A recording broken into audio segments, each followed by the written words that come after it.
When you start working with objects in a programming language, things start to get complicated. For example, what does it mean for two objects to be the same? What does it mean to even have a printable form of an object? Let's look at an example in Java.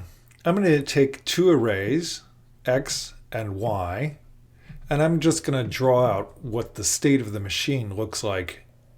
You can see here a picture where I have my main program with three variables, of course the args array, which is empty, and then the two arrays I've declared, x and y.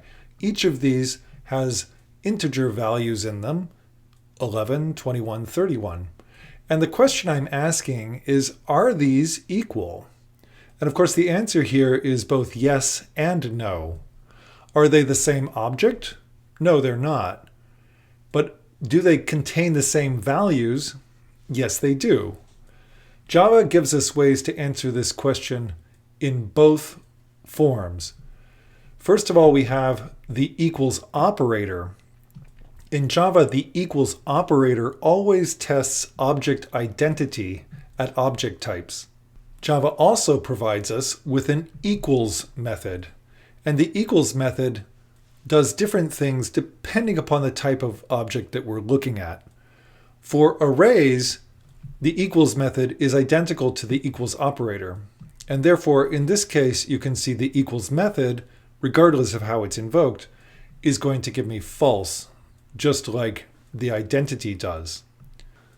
Java also provides a notion of equality for arrays, which will check the values in the array. That's called arrays.equals. And that finally will say that these two arrays are the same. You can see even when I go to print an array, I may not get what I expect. You can see here I'm printing x and y. I'd expect to get the arrays out, but what do I get? I get some rubbish.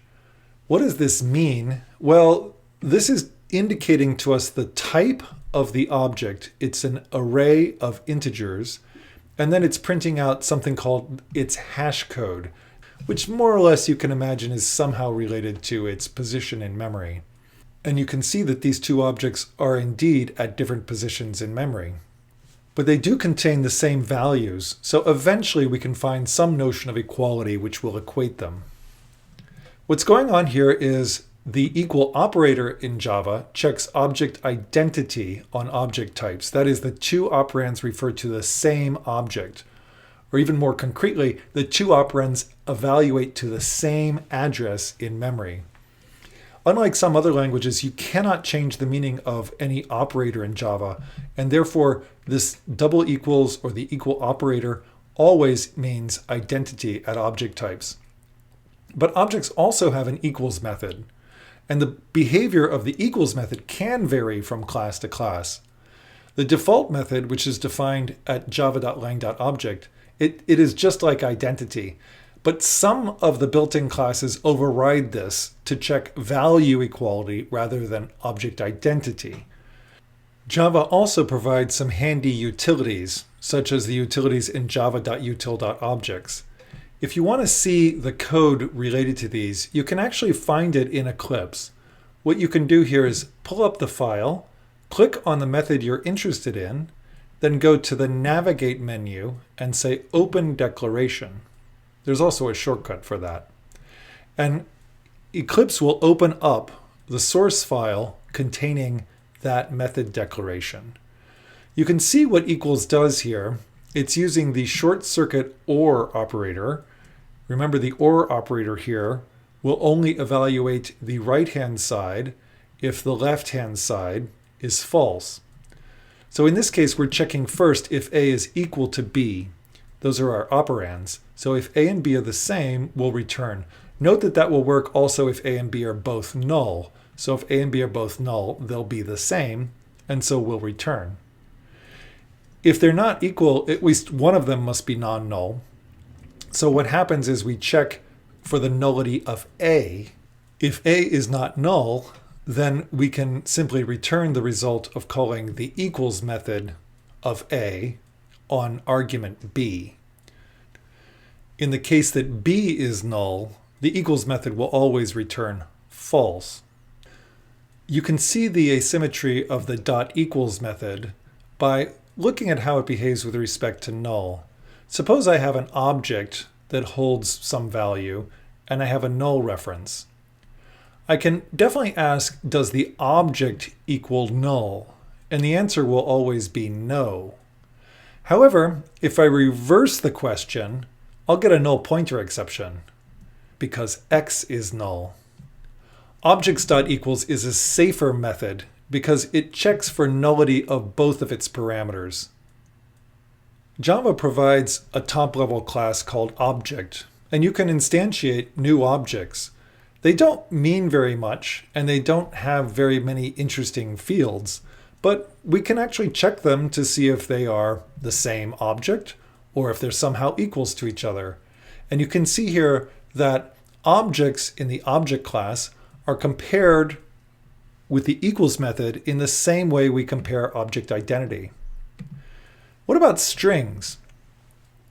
Here I have two variables, x and y, initialized to the same string literal. And you can see that these are actually going to refer to the same object. Therefore, in addition to being equal, these are identical objects. If I use the string constructor, I'm guaranteed to get a new object each time I call the constructor. And therefore, in this case, I will have separate objects for x and y. Those are not identical, but they are equal. The Java string class overrides equality to compare the value of the two strings. So what's going on here? Why do I get two objects in one case, but only one object in the other? Maybe it's because I'm using a string literal here, and I'm assigning to them to the same thing. Let's try doing an operator between two strings. In this case, I'll use the concatenation operator. You can see from the output that even if I build a string using an operator such as concatenation, it's possible for Java to generate references to the same object for different expressions. How does this happen? It turns out that Java literals are interned, and whenever an operation on strings happen in Java, Java interns the resulting string. Interning is an operation which tries to find a canonical representative of a given string. So looking here at this program, you can see A and B are constructed as new string objects. When I intern A, it will give me a reference to the canonical string object for that particular string. And note that if I intern B, I'll get a reference to the same object. And therefore, those two are identical. Java interns strings to improve performance and decrease memory consumption. Unlike Python, Java also has the concept of a base type, like int.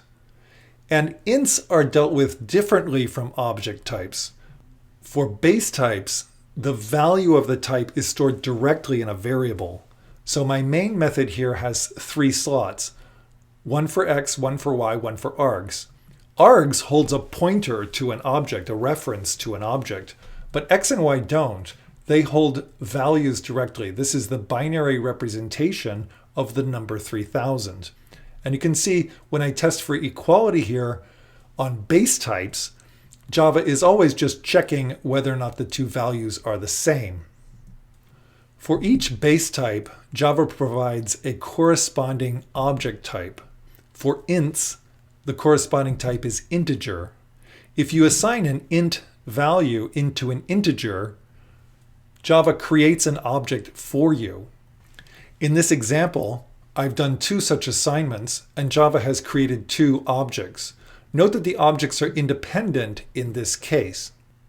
The conversion from a base type to an object type is called boxing. The idea here is that instead of having my gift, I have a box that contains the gift.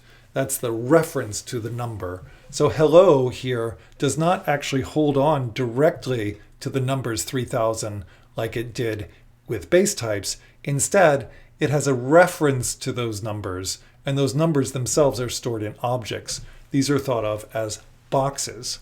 If someone gives you a present, the first thing you're going to want to do is unwrap it. And that's what the unboxing operations do. For integer values, the unboxing operation is called int value. We can take the int value and store it. Java does boxing and unboxing automatically, so you usually do not have to call the int value method explicitly. Java provides an object class or wrapper class for every base type in the language. We are mostly going to be using ints and doubles, but the other 6 types of the language also have these wrapper types. To convert from an int to an object, Java uses integer.valueOf. To convert from an object back to an int, Java uses the integer.intValue method. All modern languages have a notion of boxed and unboxed types, but they vary slightly from language to language. You can see a couple of other approaches listed here. One thing that may be surprising is that when you box a base type, you don't always get a new object. For example, integers close to 0 are treated kind of like strings in Java, where we intern them. We're picking a canonical representative for those small integers. This is done for efficiency and also to minimize the memory usage of a program. For example, if I box 30 twice, I'll get the same object. Whereas if I box 3000 twice, I'll actually get different objects. What we're seeing here is the behavior of the value of operation. The value of operation treats values close to 0 differently from values far from 0. You can see the exact limits by looking at the code in Eclipse for integer value of. There is an integer constructor as well, which is guaranteed to give you new objects. The use of this constructor, however, is deprecated because it's just going to be less efficient than using the value of method. One of the guarantees of the language is that anytime you use new, you will get a fresh object. And therefore, in this case, I'm guaranteed to get different objects regardless of their values. So we've seen that assigning an int value literal to an integer creates a new boxed object. But the same thing does not happen if I copy a reference of an object to another reference. So what's happening here is just aliasing. Here, x and y will now refer to the same object. The assignment operation on objects always copies the address of the object from one place to another, always creating an alias of this kind. Going back to our first example, we can understand what's going on. We have 2 separate objects, x and y, therefore they're not identical. You can see that the equals method also says false here, and that means that arrays don't do anything special for equality. They're just checking identity. If we want value equality, we need to use another method, such as arrays.equals. This is the same code where I've simply changed int for integer. What that means is my arrays now, instead of holding base values, they hold references to objects. The literals that I've written here are boxed to get into the integer array. And since they're close to 0, you can see that they're aliased. Each of these 2 arrays refers to the same objects. When we have objects that point to objects, or objects that point to arrays that hold base types, or objects that point to arrays that point to objects, life can start to get exciting. Fortunately, we're not going to have to worry about these cases in this course, but you should be aware that they exist. We'll be satisfied to look at equality on simple object types and arrays of simple objects.